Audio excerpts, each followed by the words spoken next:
जीवन एक मेला है जिसमें सुख दुख के झमेले लगे रहते हैं।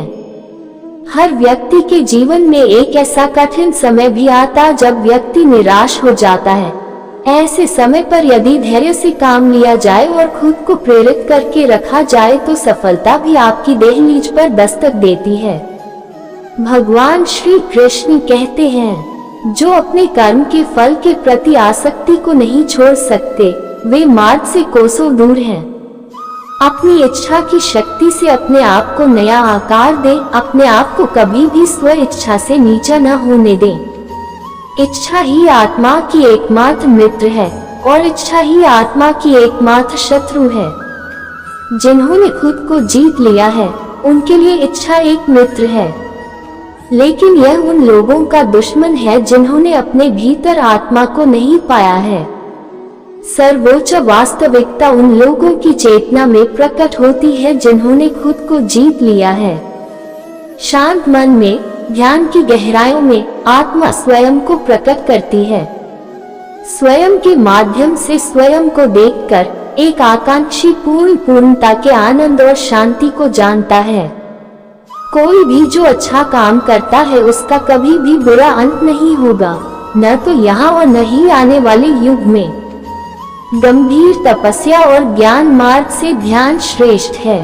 मुझ पर अपना मन लगाकर योग के अभ्यास से स्वयं को अनुशासित करो। मैं उन लोगों के लिए हमेशा मौजूद हूँ जिन्होंने मुझे हर प्राणी में महसूस किया है। व्यक्ति जो चाहे बन सकता है यदि वह विश्वास के साथ इच्छित वस्तु पर लगातार चिंतन करे। मन बहुत चंचल है जो इंसान के दिल में उथल पुथल कर देता है। जैसे वे मेरे पास आते हैं वैसे ही मैं उन्हें ग्रहण करता हूँ। सभी पक्षपात मानव को मेरी ओर ले आते हैं। इंद्रियों से मिलने वाला सुख पहले तो अमृत जैसा लगता है, लेकिन अंत में यह विष के समान कड़वा होता है। जब ध्यान में महारत हासिल हो जाती है तो मन हवा रहित स्थान में दीपक की लौ की तरह अडिग रहता है।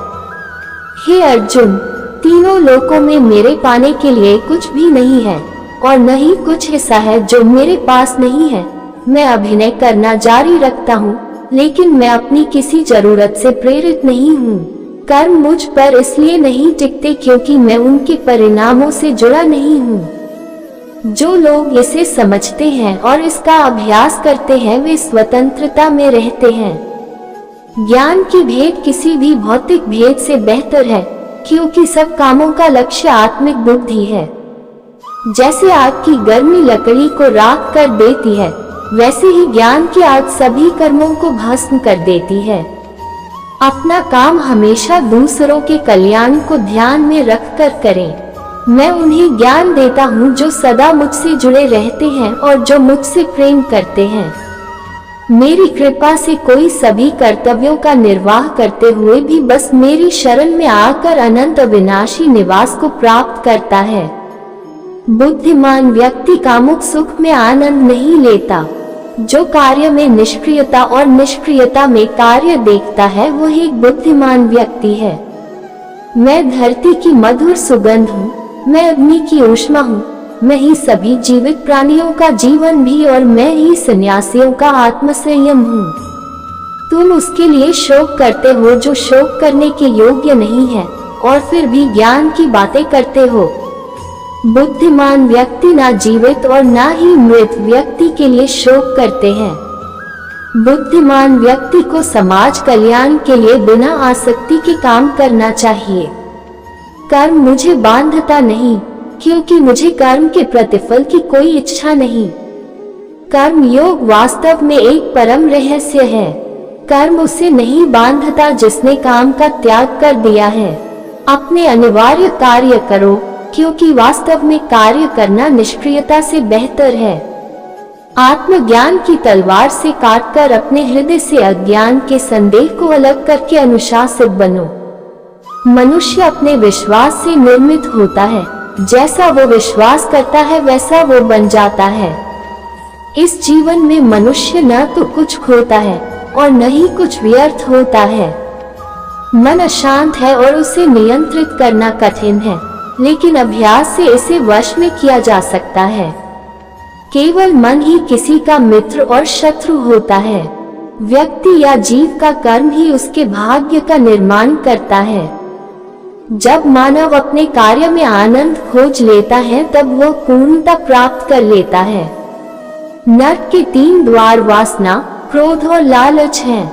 क्रोध से भ्रम पैदा होता है, भ्रम से बुद्धि व्यग्र होती है, जब बुद्धि व्यग्र होती है तब तर्क नष्ट हो जाता है, जब तर्क नष्ट होता है तब व्यक्ति का पतन हो जाता है।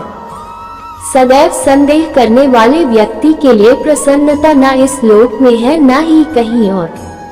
मन की गतिविधियों, होश, श्वास और भावनाओं के माध्यम से भगवान की शक्ति सदा तुम्हारे साथ है और लगातार तुम्हें बस एक साधन की तरह प्रयोग करके सभी कार्य कर रही है। ज्ञानी व्यक्ति ज्ञान और कर्म को एक रूप में देखता है, वही सही मायने में देखता है। प्रबुद्ध व्यक्ति के लिए गंदगी का ढेर, पत्थर और सोना सभी एक समान है। निर्माण केवल पहले से मौजूद चीजों का प्रक्षेपण है।